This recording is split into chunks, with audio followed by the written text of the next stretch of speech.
Wenatchee, Washington, a place of orchards, rivers, and postcard-perfect landscapes. But beneath that beauty, sometimes darkness grows, like rot in the core of a perfect apple. And on May 30th, 2025, that rot surfaced, in the form of a father who drove away with his 3 young daughters and never came back. Welcome to Dark Matters TV, where we tell each story with love and respect they deserve. If you are new here, go ahead and hit that subscribe button so you never miss a case. And if you have been with us and yet to subscribe, go ahead. Your support helps us to shade more light to stories like this. We tell these stories to help understand it better. Wenatchee isn't just a town, it's a community. The kind of place where Friday night means Little League games and neighbors wave across picket fences. People don't just live here, they build legacies here. Generations of orchard workers, family-owned bakeries, small-town diners with waitresses who know your order by heart. And that's exactly why this story shook the valley to its core. Whitney Decker was one of those people, quiet, hardworking, raising 3 daughters with the same kind of love and structure her parents had given her. She and Travis had been married for 7 years.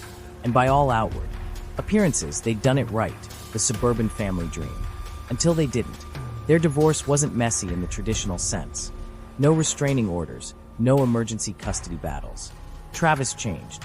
Subtly at first. Silent treatments. Strange mood swings. And sometimes something more frightening. A cold detachment in his eyes, as if he was looking through her instead of at her. No fists. No bruises. Just that terrifying emotional unpredictability. The kind you can't show to a judge, but you can feel in your bones. But he loved his daughters. That much she was sure of. Which is why what happened next made no sense at all. Friday, May 30th, 2025. Travis arrived right on time to pick up Olivia, Evelyn, and Paityn. The plan was simple. Dinner at their favorite pizza spot, then drop them off by 8 o'clock. But 8 o'clock came and went. By 9:30, Whitney was pacing the living room. By 10 o'clock, panic had fully set in. Call after call, each one going straight to voicemail. She didn't hesitate. She called 911. And that's where the first of many failures began. Whitney begged them. This isn't like him. Something's wrong. Wenatchee police agreed that it was concerning. They requested an Amber Alert to be issued statewide. But Washington State Patrol said no. No history of violence. No reason on paper to believe the children were in imminent danger. Paper lies. Most people don't realize how strict the guidelines are for Amber Alerts. They aren't triggered by worry. They're triggered by proof of abduction or immediate danger. Travis was their biological father. He hadn't made any direct threats. The court had even granted him supervised visits before. But what no alert system can capture is the gut feeling of a terrified mother who knows something isn't right. By the time the Endangered Missing Person Advisory was issued the next day, it was too late for those precious early hours that could have saved those girls. As we delve deep into this most chilling case, take a moment to subscribe. Your support will help us shade more light to stories like this and help us understand it better. And the difference between these two systems? Life and death. Amber Alerts are unavoidable. Interrupting broadcasts, blaring on phones, splashed across highway signs. Endangered Missing Person Advisories? Quiet. A whisper compared to the scream of an Amber Alert. Imagine losing your children and knowing their case is being treated like a soft suggestion instead of a dire emergency. The more detectives looked into Travis Decker, the more red flags surfaced. 2 recent car crashes. One of them, head-on collision. No insurance. Multiple citations. And worst of all, homelessness. It's not illegal to be unstable. But when your children are depending on you, that instability turns from sad to sinister.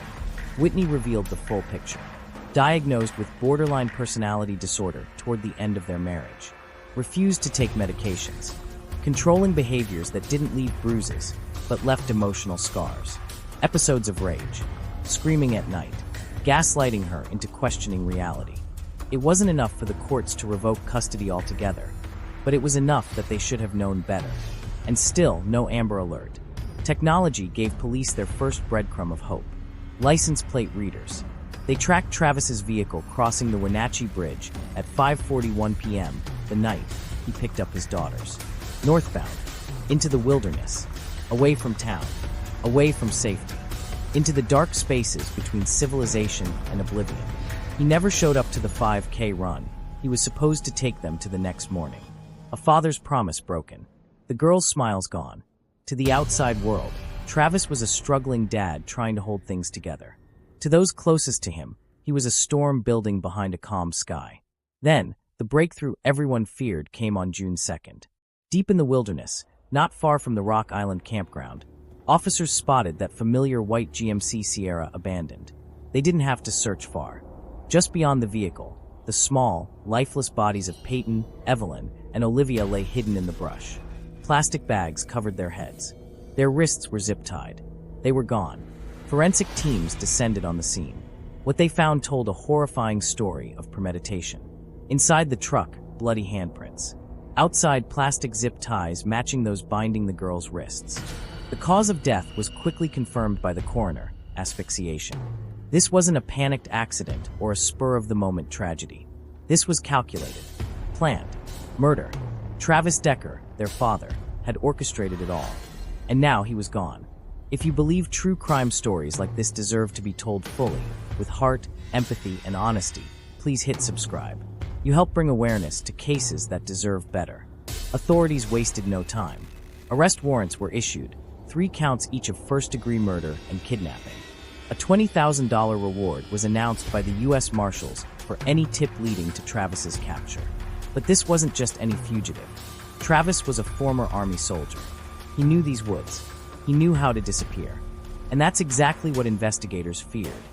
That he had vanished into the rugged Cascade Wilderness. Or worse, that he was making his way toward Canada using the Pacific Crest Trail. When they checked his recent internet history, it confirmed their fears. Google searches for how to relocate to Canada, Jobs Canada, and crossing into Canada without ID. The chase was on. With each passing day, the search expanded. Helicopters thundered overhead. Search dogs combed the trails. Roadblocks went up along hiking routes.